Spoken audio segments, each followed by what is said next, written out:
Halloween can get a little scary for some people, but you want to know what's really scary?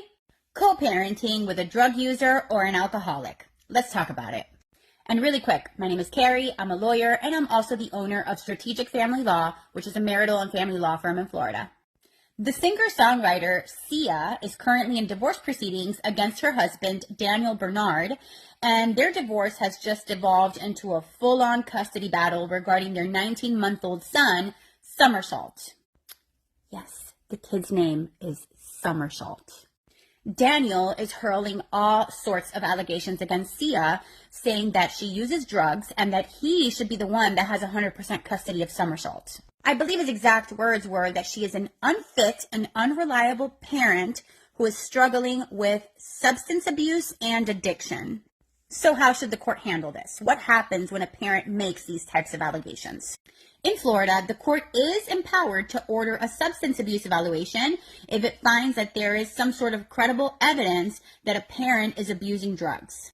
Florida Statute 61.13 actually contains a list of factors that the court must consider when it comes up with a parenting plan or a time-sharing schedule. And guess what one of those factors is?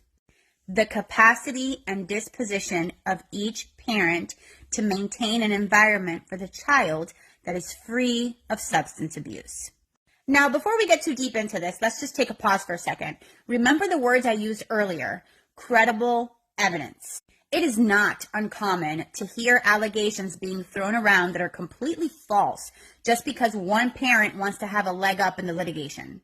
So hearing that the other parent is mentally unwell or is an alcoholic or a drug addict or has some sort of psychological disorder all of a sudden, that's really not surprising. We hear this all the time. If the court were to order an evaluation every single time one of these allegations were thrown out, we'd be having evaluations all day, every day. So there has to be some good reason for the court to go there.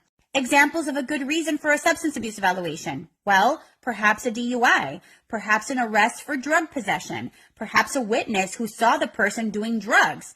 Something that points to the fact that this is actually happening and that the court should dig into it to protect the child. If you are co-parenting with someone who's abusing drugs, or if you're being accused of abusing drugs and you're in Florida, call me. Let's talk it through. And in the meantime, happy Halloween. Don't get too crazy out there.